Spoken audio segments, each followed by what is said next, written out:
2021, 22 முதல் 2025, 26 வரைக்கும் மொத்தம் 844 சட்டமன்ற அறிவிப்புகளை மாண்புமிகு உறுப்பினர் அவர்கள் முன்னாள் அமைச்சராக இருக்கும்போது வழங்கியிருந்தார். அந்த அறிவிப்புகளை பொறுத்த வரைக்கும் ஏறத்தாழ இன்றைக்கு மட்டும் பார்த்தீங்கன்னா நம்ம நடத்தும் 79 அறிவிப்புகள், அந்த அறிவிப்புகளில் 79 அறிவிப்புகள் சுமார் 418 கோடி நிதி இல்லாம துவங்கப்படாத நிலையில இருக்குது. அப்ப வெறும் சட்டமன்ற அறிவிப்புக்காக எண்ணிக்கையை கூட்டி கூட்டி அறிவித்து விட்டு அதையெல்லாம் எங்களை கேன்சல் பண்ணக்கூடிய இடத்துக்கு தள்ளி விடாம என்ன செய்ய முடியுமோ நிதிநிலையை கருத்தில் கொண்டு அதை தெளிவாக அறிவித்திருக்கிறோம். 3000 என்பதை முதலில் நாங்கள் முடித்துவிட்டு அதற்கு பிறகு 4000 என்ன 5000 என்ன முடிஞ்சா 6000 கூட நாங்க செய்வோம். ஆனா வாக்குறுதியில ஒண்ணு கொடுத்துட்டு அடுத்து அதை கேன்சல் பண்ணக்கூடிய சூழலுக்கு நிச்சயமாக எங்களுடைய ஆட்சி இருக்காது. மாண்புமிகு பேரவைத் தலைவர் அவர்களே, இறைவனுக்கு வந்த சோதனையாக எடுத்துக்கொண்டு என் உரையை நான் துவக்குகிறேன். சரித்திர புகழ்பெற்ற சட்டப்பேரவை தலைவர் அவர்களே, நீங்கள் பிறந்தது திண்டுக்கல் என்றாலும் மன்ற உறுப்பினர்களுக்கு வாய்ப்பூட்டு போடாத சமத்துவமிக்க ஒரு தலைவரை வணங்குகின்றேன். இல்லை அவர் போன திண்டுக்கல், அவரே கேளுங்க. மாண்புமிகு பேரவைத் தலைவர் அவர்களே, நான் பகுத்தறிவாளராக இருந்தபோதும் இறை நம்பிக்கை உள்ளவர்களுக்காக போராடிய போராளிதான் தந்தை பெரியாரை வணங்குகின்றேன். நுண்ணறிவு நூலகம், படிக்க தவிட்டாத திராவிட பெட்டகம், பேரறிஞர் அண்ணாவை வணங்குகிறேன். அண்ணாவின் இதயத்தை இரவலாக வாங்கி அவரிடமே மீண்டும் அதை எடுத்துக்கொண்டு சேர்த்து ஓய்வெடுக்காமல் உழைத்தவர் இதோ ஓய்வு கொண்டிருக்கின்றார் என்று வாழும் போதே தன் நினைவிட வாசகத்தை தந்த தீர்க்கதரிசி கலைஞரை வணங்குகின்றேன். கடல் காற்றை தான் வாங்கி எங்களுக்கு மூச்சுக்காற்றாய் வழங்கி வாழ வைக்கும் வரலாற்று நாயகன் முத்தமிழறிஞரை மீண்டும் ஒரு முறை வணங்குகின்றேன். துறைதோறும் வளர்ச்சி, திராவிட ஆன்மீக புரட்சி, எங்கள் தன்மான சுயசக்தி, ஊதி அணைக்க முடியாத உயரத்தில் இருக்கும் சூரிய சக்தி, தடுக்கி விழுந்த பிள்ளைக்காக பதறி துடிக்கும் தாயை போன்ற ஒரு அன்பு சக்தி, எங்களை இயக்கும் உயிர் சக்தி. இந்திய வரைபடத்தில் தமிழக வரைபடம் கீழே இருந்தாலும் மாநிலங்களின் வளர்ச்சி படத்தில் தமிழ்நாட்டில் உச்சத்தில் உட்கார வைத்து இந்த ஸ்டேட்டின் ஸ்டேட்டஸை உயர வைத்து சாதனை படைத்த எங்கள் உயிரினும் மேலான எதற்கும் அஞ்சாத முத்துவேல் கருணாநிதி ஸ்டாலின் அவர்கள் இருக்கும் திசை நோக்கி வணங்குகின்றேன்.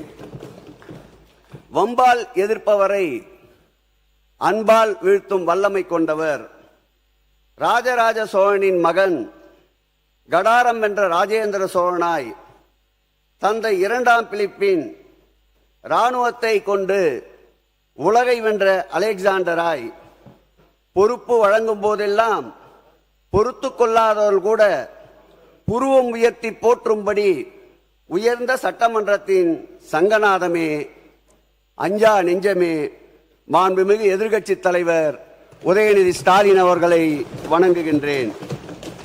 மாண்புமிகு பேரவைத் தலைவர் அவர்களே, எப்பொழுதெல்லாம் திராவிட முன்னேற்ற கழகம் ஆட்சிக்கு வருகின்றதோ அப்பொழுதெல்லாம் ஆன்மீகத்திற்கு எதிரான ஆட்சி என்று கட்டமைக்க முயல்வார்கள்.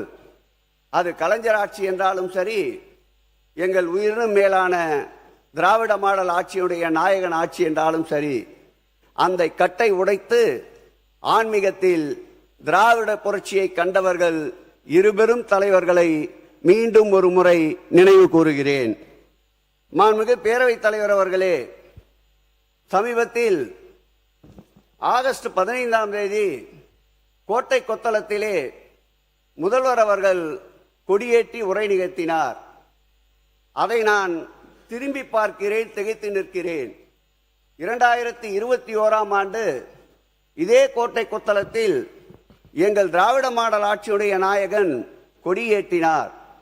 அப்பொழுது 100 ஆண்டு சாதனைகளை பறைசாற்றினார். அதில் ஒரு சாதனை பெரியார் நெஞ்சிலே தைத்த முள். கலைஞர் அவர்கள் 18 ஆண்டுகளுக்கு மேலாக போராடி பெற்ற சட்டம் தீர்ப்பு. இந்த தீர்ப்பின் அடிப்படையிலே 32 அனைத்து ஜாதியர்களையும் அர்ச்சகராக்கினோம் என்று பெருமிதத்தோடு அந்த சுதந்திர தின விழா கொடியேற்று நிகழ்ச்சியிலே பறைசாற்றினார். அன்னை தமிழுக்கு அர்ச்சனை என்று பறைசாற்றினார். அதையும் ஒரு கணம் திரும்பி பார்க்கிறேன். இன்றைய நம்முடைய முதல்வர் கோட்டை கொத்தளத்திலே கொடியேற்றுகின்ற பொழுது துறையினுடைய அனைத்து நடவடிக்கைகளையும் ஆவணப்படுத்தி டிஜிட்டலைஸ் பண்ணுவேன் என்று அறிவிப்பு செய்தார். இது ஏற்கனவே தமிழ்நிலம் என்ற ஒரு பகுதியை உருவாக்கி 3.5 லட்சம் ஏக்கர் கொண்ட நிலப்பரப்பை ஏற்கனவே ஆவணப்படுத்தி துறையினுடைய 4000 பக்கங்களை 100 ஆண்டுகள் 200 ஆண்டுகள் 300 ஆண்டுகளுக்கு மேற்பட்ட பக்கங்களை ஆவணப்படுத்தி பாதுகாத்த ஆட்சி திராவிட மாடல் ஆட்சி என்பதை இங்கே நான் பதிவு செய்ய கடமைப்பட்டிருக்கின்றேன். மாண்புமிகு பேரவைத் தலைவர் அவர்களே, அண்மையில் 16ஆம் தேதி நம்முடைய நீதியரசர் ஜெயச்சந்திரன் அவர்களுடைய பெஞ்சிலே ஒரு அருமையான தீர்ப்பு வந்தது. இதே மாமன்றத்தில் 2021ஆம் ஆண்டு ஆட்சி கட்டிலில் ஏறியவுடன் மாண்புமிகு முதல்வர் அவர்கள் சீரிய சிந்தையில் உதித்திட்ட திட்டம்தான் அறம் காக்கும் துறையில் 10 கல்லூரிகளை அறிவித்தோம். அந்த 10 கல்லூரிகளையும் உடனுக்குடன் 4 கல்லூரிகளை வாடகை கட்டிடத்தில் துவக்கினோம். கல்லூரி தொடங்குவதே தவறு என்று நீதிமன்றத்திற்கு சென்றார்கள். சிங்கிள் பெஞ்ச் நீதிமன்றத்தில் தள்ளுபடி செய்யப்பட்டது. 2 நீதிபதிகள் கொண்ட அமர்வில் தள்ளுபடி செய்யப்பட்டது. உச்ச நீதிமன்றத்துக்கு சென்றார்கள், அங்கும் தள்ளுபடி செய்யப்பட்டது. அந்த தள்ளுபடிக்கு பின்னால் மீண்டும் அதில் ஒரு புதிய வியாகானத்தை வகுத்து கொண்டு முறையாக இந்த அறிவிப்பு இல்லை என்று மீண்டும் சிங்கிள் பெஞ்சில் சென்றார்கள்.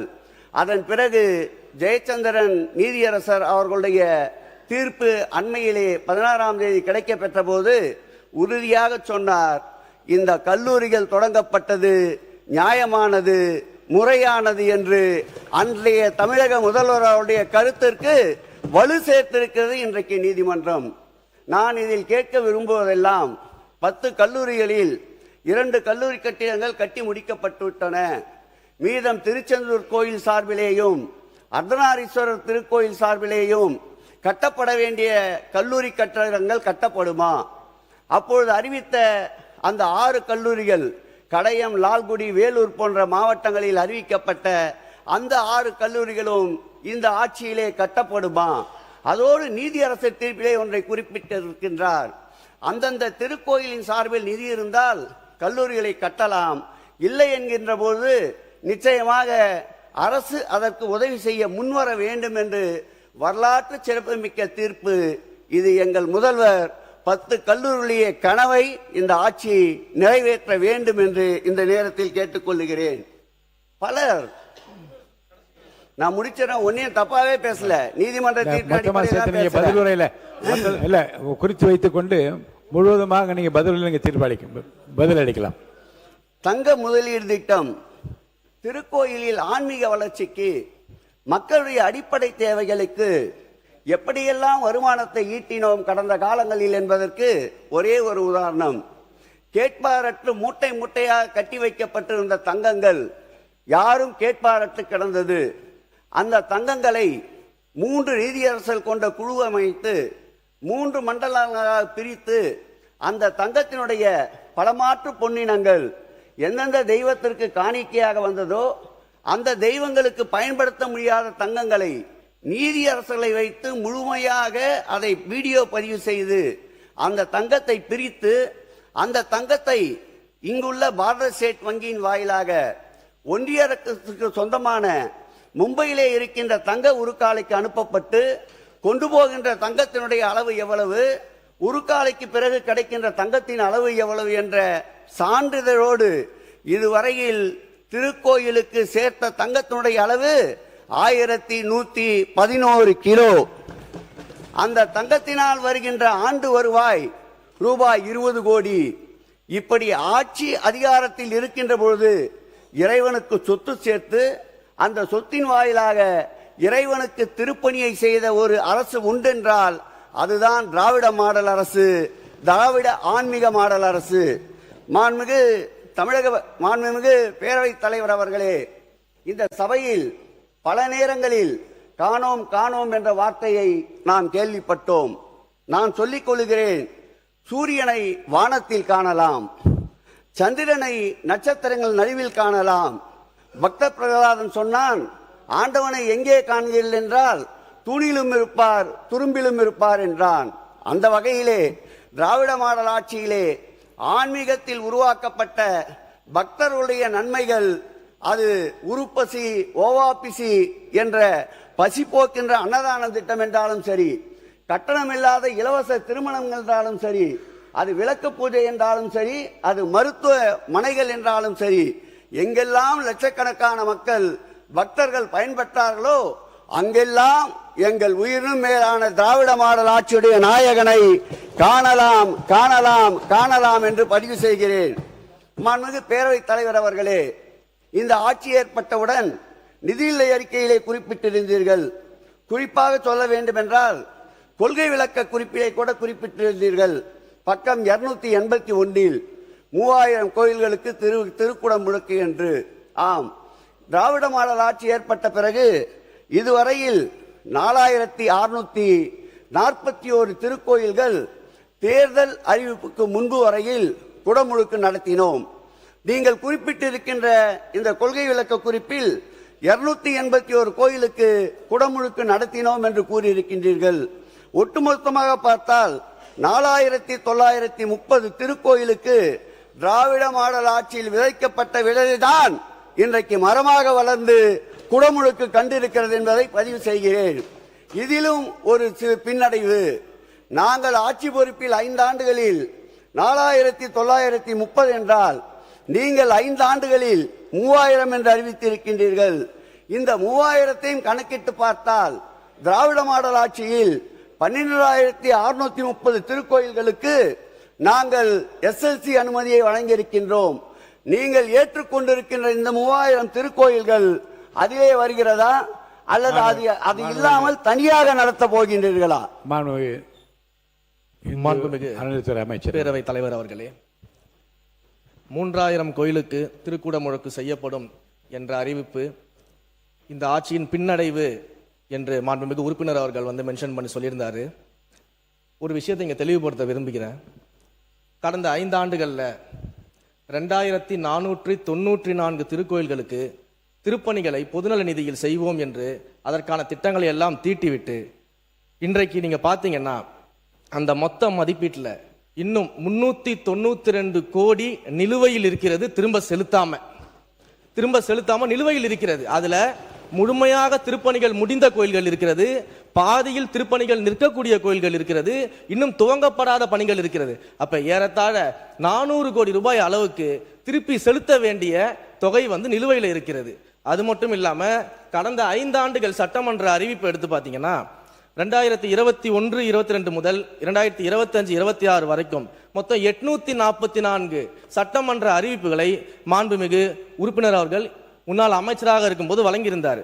அந்த அறிவிப்புகளை பொறுத்த வரைக்கும் ஏறத்தாழ இன்றைக்கு மட்டும் பார்த்தீங்கன்னா நம்ம நடத்தும் 79 அறிவிப்புகள், அந்த அறிவிப்புகள்ல 79 அறிவிப்புகள் சுமார் 418 கோடி நிதி இல்லாம துவங்கப்படாத நிலையில இருக்குது.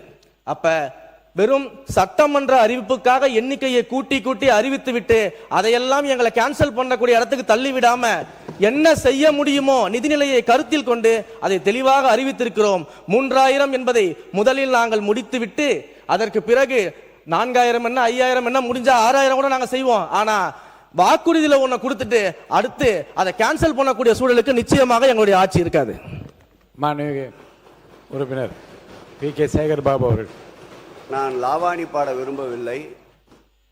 நீங்கள் அறிவித்த அறிவிப்பில் தெளிவாக சொல்லியிருக்கீர்கள் 5 ஆண்டுகளில் 3000 கோயில்களில் நாங்கள் திருப்பணி செய்வோம் என்று. அதைத்தான் நான் சுட்டி காட்டினேன்.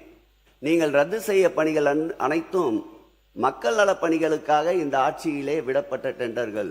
அதை பற்றி எங்களுக்கு கவலை இல்லை, அதை மக்கள் பார்த்து கொண்டிருக்கின்றார்கள். மாண்புமிகு பேரவைத் தலைவர் அவர்களே, இந்த ஆட்சியில்தான் அமைச்சர் அவர்கள் கடந்த முறை சட்டமன்றத்திலேயே நான் சொன்னேன், 500 பேர் கூட வராத இடத்திற்கு எதுக்கு மல்டி லெவல் கார் பார்க்கிங், அதை மக்களே கேட்கலன்னு சொன்னேன். அது போன்ற திட்டங்களை தான் நம்ம இன்றைக்கு இன்னும் ஆரம்பிக்காத நிலையில் இருக்கும்போது நம்ம அதை கேன்சல் பண்ணிருக்கோமே தவிர்த்து மக்களுக்கு பயன்படக்கூடிய திட்டங்களை நம்ம எங்கேயுமே கேன்சல் பண்ணல.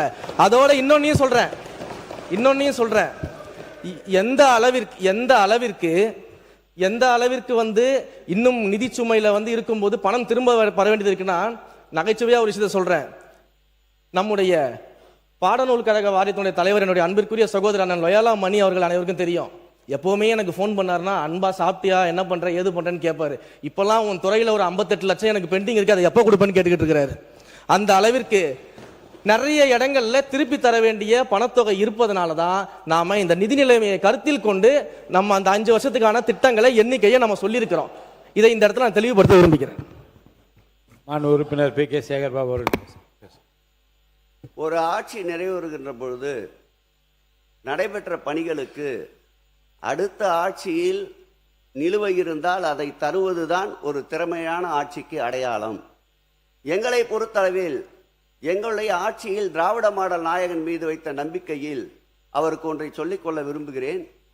2000 கோடி ரூபாய் அளவிற்கு உபயதாரர் நிதி மாத்திரம் எங்கள் ஆட்சியின் மீது நம்பிக்கை வைத்து வரப்பட்ட நிதி. அந்த நிதி அதே போல் திருக்கோயிலுடைய வருவாயை எப்படியெல்லாம் பெருக்கினோம் என்பதற்கு உதாரணம், நிலுவையிலே இருந்த 570 கோடி ரூபாயை வாடகை நிலுவை பாக்கியை திருக்கோயிலுக்கு கொண்டு வந்து சேர்த்த பெருமை மாண்புமிகு திராவிட மாடல் ஆட்சிக்கு உண்டு.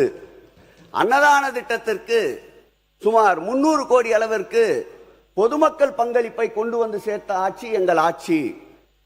கடந்த காலங்களில் செய்யப்பட்ட பணிகளுக்கு நிலுவைத் தொகையை வழங்க வேண்டிய உண்டு. அதை உங்கள் திறமையால் செய்யுங்கள், நிலுவைத் தொகையை நிவர்த்தி செய்யுங்கள். மாண்புமிகு பேரவைத் தலைவர் அவர்களே, பெரிய பெரிய முதுல்லை கோயில்களில் தீபங்கள் 1000 கணக்கில் எரியும். ஆனால் ஒரு கால பூஜை திட்டம் என்று வருகின்ற திருக்கோயில்கள் தமிழகத்திலே உண்டு. அதை மறைந்த அம்மையார் அவர்கள் ஆட்சி காலத்தில் 25,000 ரூபாய் வைப்பு நிதியாக தொடங்கினார்கள். இந்த ஆட்சி நிறைவு பெறுகின்ற அதிமுக ஆட்சி நிறைவு பெறுகின்ற போது அதை 1 லட்சம் ரூபாயாக ஆக்கினார்கள் வைப்பு நிதியை. இந்த ஆட்சி வந்த பிறகு 1 லட்சத்தை 1.5 ஆக்கினோம், 1.5ஐ 2 ஆக்கினோம், 2ஐ 2.5 ஆக்கினோம். அதோடு நிற்கவில்லை. 12,974 திருக்கோயில் இருந்த திருக்கோயில் பட்டியலை 19,000 திருக்கோயில் ஆக்கினோம். ஒருவேளை நித்திய கால பூஜை கூட நடைபெறாமல் இருந்த திருக்கோயிலில், ஒரு விளக்கு கூட எரிய வைக்க முடியாத இருந்த திருக்கோயிலில் 19,000 திருக்கோயிலுக்கு ஒரே உத்தரவில் விளக்கேற்றி வைத்த ஒளி விளக்கு திராவிட மாடல் ஆட்சியுடைய நாயகன் முத்துவேல் கருணாநிதி ஸ்டாலின் அவர்கள். அதில் சத்தமில்லாமல் ஒரு சாதனை செய்தார். அந்த 19,000 கோயில்களுக்கும் மின்சாரத்தை இலவசமாக வழங்கினார். அதோடு நிற்கவில்லை. அந்த 19,000 கோயிலே இருக்கின்ற அர்ச்சகர்களுக்கு மாதம் மாதம் 1000 ரூபாய் அவர் வங்கி கணக்கிலே செலுத்தினார். 2025-26 ஆண்டு அதோடு நிற்காமல் 1000ஐ 1500 ஆக்கினார். இதோடு சேர்த்து அந்த திருக்கோயிலுக்கு மணியாட்டு, தாம்பல் தட்டு, கற்பூர ஆதானை தட்டு என்று 19,000 திருக்கோயில்களுக்கு 9 கோடி ரூபாய் செலவில் பூஜை உபகரணங்களை வழங்கிய ஆட்சி திராவிட மாடல் ஆட்சி.